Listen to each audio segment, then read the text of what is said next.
Hello everyone, welcome to our Let's Play series of Underrail Expedition. This is Colonel RPG as usual, and I'm very happy that you chose to join me today, as I think we fight a boss fight in the Abyssal Station. Maybe. The game gave us grenades and ammo last episode, and so there's that. Let's slow the speed down, just to look at it in all its glory. No, don't take the bullets, hiccup. Wait, oh, those were the same, right? You see? There's a lot of bullets. There's a lot of bullets. I don't like it. Give me drugs. Actually, thanks, you're giving me drugs. That's a good call. The problem with being a spellcaster is that, yes, you don't need grenades, and you don't need bullets, but you need drugs, and you get the same drugs as everybody else, and everybody else needs drugs as well. Inside of this organ tank is a massive dried up human brain. No power on that organ tank or on the computer. This organ tank over here contains grossly oversized hearts with electrodes attached to them.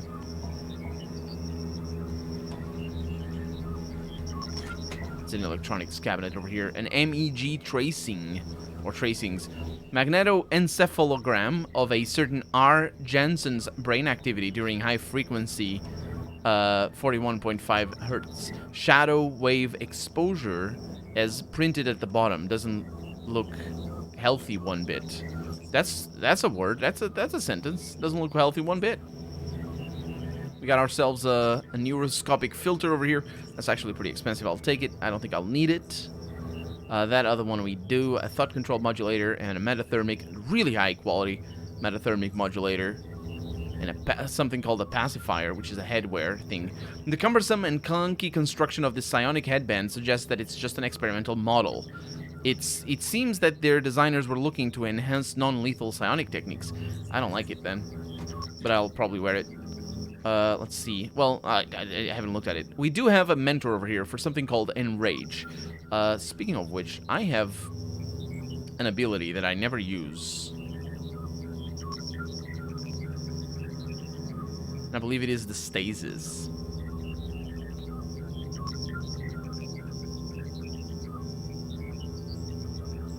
There's a lot of abilities that I never use. I'm very good. Well, Enrage, let's see if we are going to use it. Because I don't use them because I don't have room for them. I mean, I could do away with stealth, but it's really handy to have it there. Now I have Enrage. What is it for? Enrage. Enrage is a living target for up to 4 turns, which causes it to turn hostile to everything. That's kind of fun. I won't use it, most likely. What else do we have? We have this. So, psionic skills increased by 15, which is nice. Psi regeneration increased by 2. So that's kind of good. It's not amazing. Metathermic's psi cost decreased by 26% is pretty good. Non-damaging psi abilities, psi cost reduced by 20, but it also increases psi ability cost for damaging psi abilities by 20. It sucks. This thing is rubbish. But, thanks. Why are you so slow? That's fine. It looks like a head scanner or maybe a projector of some kind, this neural interface. There's a lot of exposed cabling, mismatched and makeshift components, and otherwise clear signs of an ad hoc approach to constructing and modifying this device. Did I click on the 2 things? No, you see dried blood on the backrest. It looks like a... Oh, yeah, so it goes back. But there's another thing. There's a scythe booster. Scythe booster is an actual item. I got a computer over here, no power. And a power substation unit. The substation power unit, maybe, but sure. We turned it on. Okay. Unable to connect to ASIN, only local data is available. Shadow wave psychoprojection charts. Frequencies higher than 60 Hz are considered dangerous and should only be used with psionic subjects while exercising extreme caution. Was that for then? Oh, there's the different types. Infra, delta, theta, alpha, beta, gamma, and epsilon. Shadow dust inhalation. There's all the effects over here. Violent pounding in ears.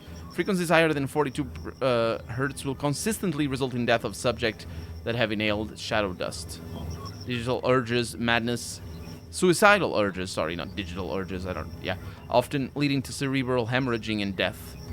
Yeah, just bad things going on in there. Psychro-projection images. Dr. Metal's drawings. The first drawing features a black background with a few white squiggly lines, some thicker, some thinner, nothing more. The second sketch is more elaborate. There are about 20 or so lines horizontally parallel to one another, with some having warm coloration, red, orange, yellow, etc., while either all the way through or partially until turning white again. They are shaped like sine waves with smooth, constant amplitude, but some waves are only uniform up until they spiral out of order and outside the bounds of the drawing. The third sketch is yet more elaborate. The background is still black, but all of the lines are colored without restrictions. Their mutual spatial relationships feels organized in a fully two-dimensional way, while their shapes are more varied in size and proportions, if still rounded for the most part. Simple geometrical shapes like triangles and squares split in half diagonally are also present, as if emerging from some kind of fabric formed by the underlying intertwistment of multicolored lines. Yet the form is purely abstract and doesn't reference anything from the real world, as is this text, I'm afraid. That paragraph was unintelligible. The fourth drawing is completely blank, which means it's not a drawing. The fifth drawing, it's really the fourth, can easily be mistaken for a long-lost work of abstract art. It's a fully colored three-dimensional painting of warped land or water. Then it's not abstract, or because it's land and water, or something completely different with angular shapes of complex geometry placed on it with a great sense of spatial awareness and proportion. The colors are overwhelming, as if the painter was compensating for their lack of vividness or some other inherent property, and many lines were... what the heck? How can the color be overwhelming and lack vividness? Anyway, because apparently that's what it is. And many lines were drawn multiple times with slight deviations in their dimensionality. You can get the impression that the image is supposed to represent something, but it is, land and water, you just said it. But it is difficult for you to discern what. The fifth drawing represents a cold, calculated organization of shapes, void of artistry and human emotion. A technical drawing in essence. The rounded shape... Just because you can't see the artistry and human emotion in a drawing doesn't mean it's technical. Come on. The rounded shapes are predominant again, as well as a few merged tetrahedrons, and colors are uniform in distribution and saturation. This is the first one that features text, formulae that seem to describe properties of the drawn reality and relate them to our own. The sixth drawing is unfinished, being only about 1/3 done, according to your calculations, I guess, because you don't know what it's supposed to look like, normally anyway. It is a chaotic amalgamation of all the previous works, containing spirals and triangles and half-written formulae. Its incompleteness doesn't have a sense of drawing direction you're familiar with. Instead, there are many holes in the composition. I'm a true art critic over here, apart from the not being one, because of the usage of the word abstract incorrectly. Certain spots just lack color, whereas some other spots are completely blank, and there is no discernible pattern to any of this. The drawing makes no sense to you. It also appears to be the last one in the folder. Okay, we have Early Collection. The folder contains numerous drawings by various individuals, ranging from simple black and white sketches to a colorful portrayals of mind-bending objects, worlds, and purely abstract concepts. Rounded, wave-like, or spiraling lines pervade the imagery, and triangles, pyramids, and tetrahedrons, depending on dimensions featured, are also common motifs. There are a few notable ones. A transparent submarine dripping with black slimy mass. Beams of light illuminate it from the dark below. A human figure cutting the monolith depicted as being laid down horizontally on the floor. What monolith? I don't know. There is a black smoke rising from it and filling the room before falling down as specks of dust. Some strange flying machine with large wings speeding through fog. Its dimension and other properties are written next to it. A man and a woman with their hands reaching up, tentacles emerge from below and hold them by their legs. Anatomy of a woman with some unknown markings on her vital organs. Her skin is colored green. Yeah, this feels like looking at alien art, honestly. Or not alien art, really, but like what an alien would say when looking at our normal day-to-day art, really. Just browsing through DeviantArt and just being like, look at this woman over here. Her skin is colored green. And it's just like the lighting or something. It's just... Or this submarine or this monolith or whatever that is. Contemporary collection. This folder contains numerous drawings by various individuals, most of them disturbing in form and content. They feature twisted perspectives, strong colors that bleed into one another, serpents and other... Can you imagine the other ones were all like coloring in sketchbooks? You know, the colors didn't bleed into one another. It's like no shading. It's just flat colors. Serpents and other sinister... serpents are not sinisters. You're a terrible person. And other sinister-looking creatures devouring or simply slaughtering humanoid beings, as well as creatures of other kinds. Some of these drawings contain formulas, this time written differently. I'm not sure which one is right, but I know one of them is wrong. Occult rather than scientific. Sure. Regarding things done to flesh that is often featured next to these inscriptions drawn in one way or the other. Some are more notable than others. Human reptilians driving spears into a hairy, muscular, four-legged creature. They in the middle of an endless pool of blood. A serpent constricting various objects. People, not objects. Machines, again, not objects. Cities, really not an object. Stars. Okay, I guess we could start saying that maybe a star is an object. It's kind of stretching that, but it's certainly more of an object than a city is, even though it is bigger. And things greater, often titled as, quote, Sormir, unquote, or Flotsormir, quote unquote, or most commonly, quote, Flotsormir. Well, actually, I misread that, but it doesn't really matter, it's just words. Although we have heard of this Flotsormir in the other text. A vortex of some kind, which is evidently a reference to the serpent that eats the world from the Norse mythology. What's the one? From Ragnarok? There's a whole thing. Anyway, a vortex of some kind, dark-centered and surrounded by people, both alive and dead. All of the living ones are bowing deeply, but the one who's sprinkling some kind of black dust all over it. The dead are never whole. This is just a collection of sentences right there. I'm not sure any of it. And then we have neuron mapping set final 1.0.0 final real final .ppr. The dark secret slowly turns people, it reads. Colorful and detailed spiraling shapes of mathematical perfection begin to appear in the middle of the screen, becoming more and more concentrated in the very center until a symmetrical image finally gains form.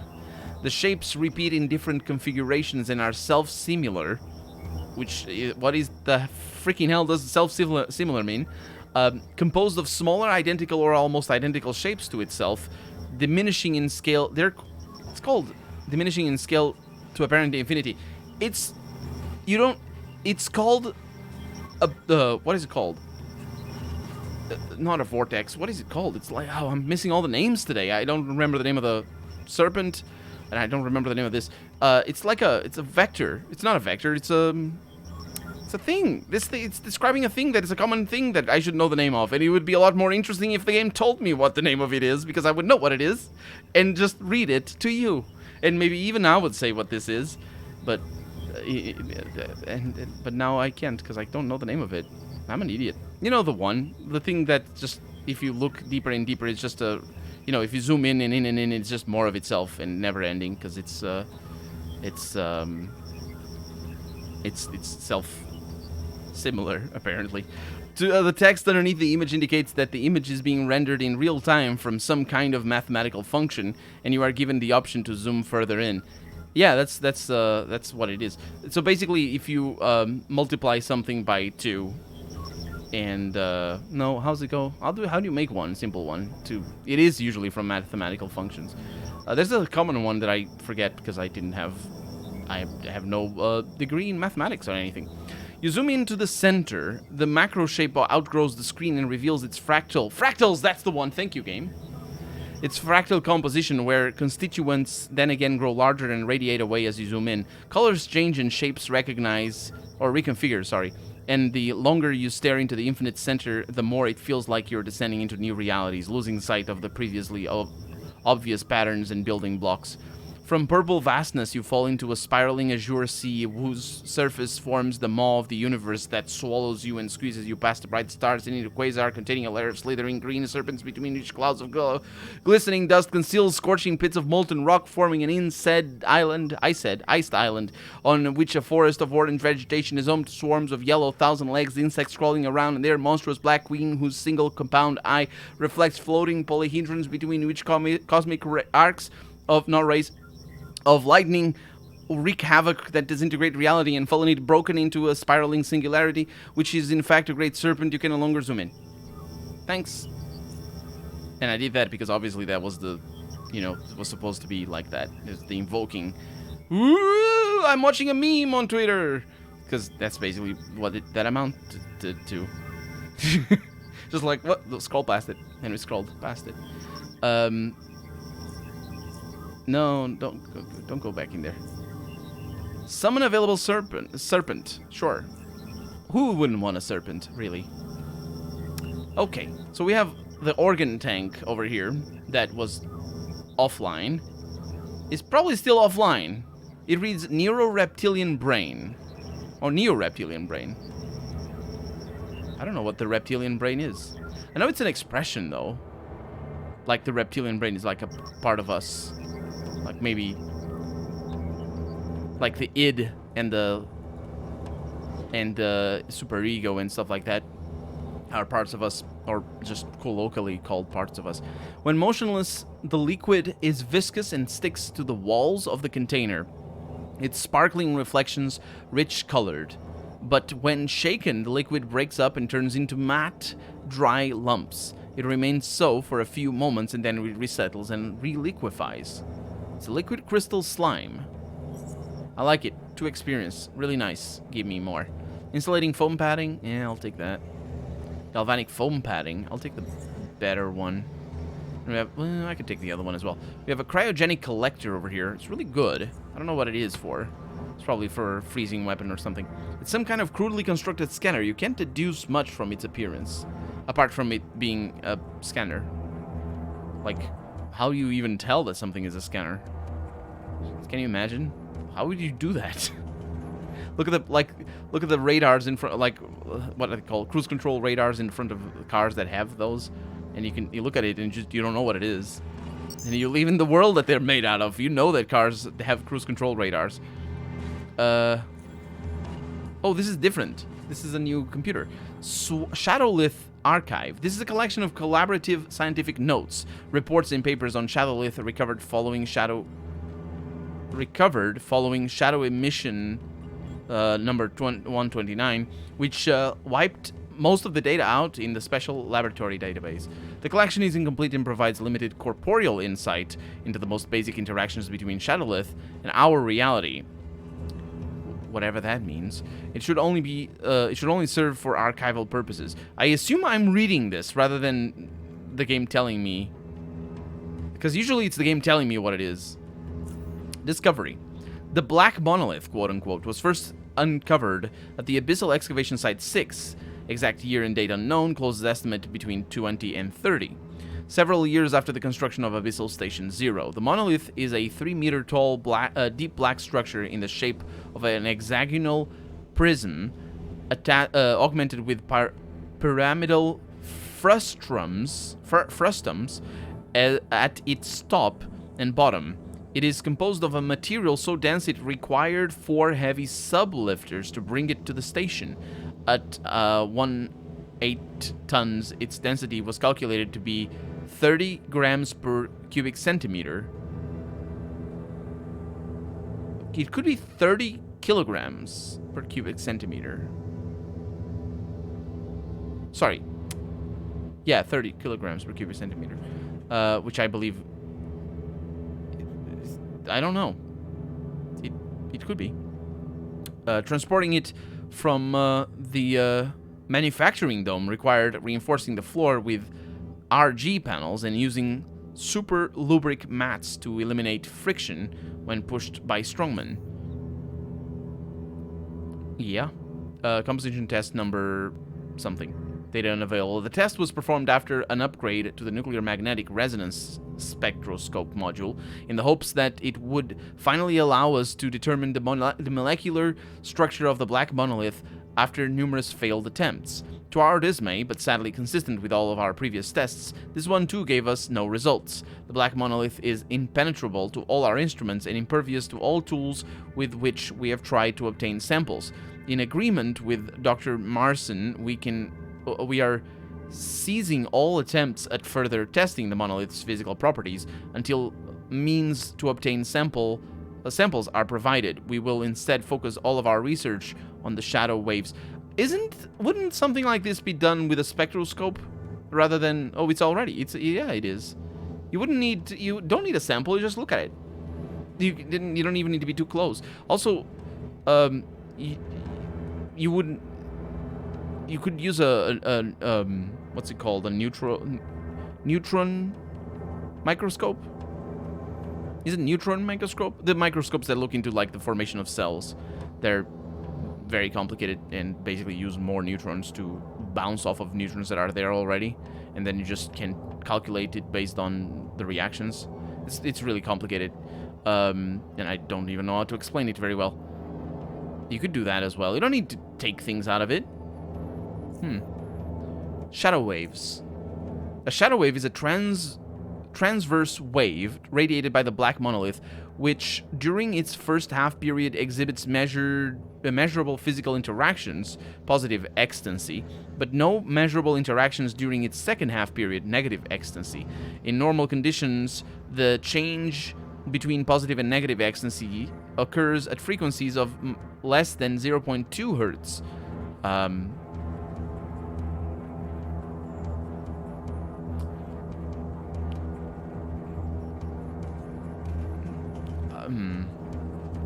How would you measure that? Why would you say it like this? The change occurs over more or less 5 minutes. That's what it means. That's what that means. Meaning that the wave completes a full cycle in... What? A full cycle in... That's not how hertz works. That's the opposite. That's the opposite. So what a hertz is I don't even know why we say hertz, but it's a fun word, so it's a fun thing. Hertz basically means per second. It's just you can substitute it per second. Like you have a computer screen at 60 hertz. That's just a 60 something per second. It's 60 frames, 60 refreshes depending on what it is. If it's 144, it's 120, whatever hertz it is. It's just per second. It's just as simple as it gets. And the sound is the same. The sound is just per second, because sound isn't anything like magical or anything. It's just vibration. And the faster the vibration, the higher the hertz, the higher pitched the sound is, and that's just it. The sound is all really in our heads. In reality, it's just vibrations, and we hear the vibrations with our ears, and that's what we call sound. And if it's below what I think it's 8 kilohertz, and kilohertz is like 8,000 per second vibrations. If it's below 8, most people can't hear it. I think that's the limit. Although I might be wrong on that. I'm not really sure. Is it? I'm not sure. Is it 8 hertz? No, it can't be 8 hertz. No, that's too low for us to hear. Probably 80 hertz might be doable for us to hear. Although even that, I don't know. It probably isn't. Anyway, the point is, if it takes like... If the frequencies occur... It's the opposite. Because the change occurs at 0.2 hertz. So let's just multiply it by 10, and it's 2 hertz. So it occurs twice every 10 seconds, a change. It means that the cycle, because it requires 2 changes per cycle, because it's between the negative and the positive, the cycle occurs once every 10 seconds. Not 4 times. And you don't use energy to keep oxygen at low temperatures to make it liquid. With an average wavelength of 16 microns. The points where ecstasy states come to an end are called shadow wave ecstasy limits, or more specifically negative and positive ecstasy limits for each of the respective states of interaction. The extent to which the shadow waves interact with material reality is not yet known, but so far we have measured the more obvious... This is not scientific terminology at all. It's material reality, what the heck? So far, we've measured the more obvious electromagnetic interactions, effects of shadow waves on electromagnetic fields by Dr. Hermann Sigermans, some weak nuclear interactions, and another book, and some strong nuclear interactions. Unaccounted for increases and decreases in mass at ecstasy limits have also been measured, but due to its inconsistent manifestation and magnitude, we have yet to draw solid conclusions with respect to gravitational effects of the wave. Most of the perturbations and otherwise unexplained phenomena occur near or at ecstasy limits, whereas during positive ecstasy, the shadow wave carries energy in the form of a regular electromagnetic wave, starting at the negative and ending at the positive ecstasy limit of that period, in a somewhat predictable fashion depending on property measured. How the energy is carried from positive to negative ecstasy limits, for all intents and purposes, how the wave comes into existence again, and why and how these limits, which can be represented as fields causing these interactions, manifest in space and is yet unknown. What is clear is that changes in this electromagnetic component wave during... I should have skimmed through all this text. The changes... It's quite possibly all of its fundamental aspects. It's good. It's good. Yeah, that's skimming material right there. It's just scientific gibberish, really. But we're out of time for today, so we're going to need to read more of the scientific gibberish in the next episode. For right now, I'm Colonel RPG, and this has been Underrail Expedition. I really hope you've enjoyed it, and if you did, go ahead and leave a comment. Like the video if you want to see the next episode come out sooner rather than later. But above all, thank you so much for watching, and I hope I'll see you next episode. Bye-bye.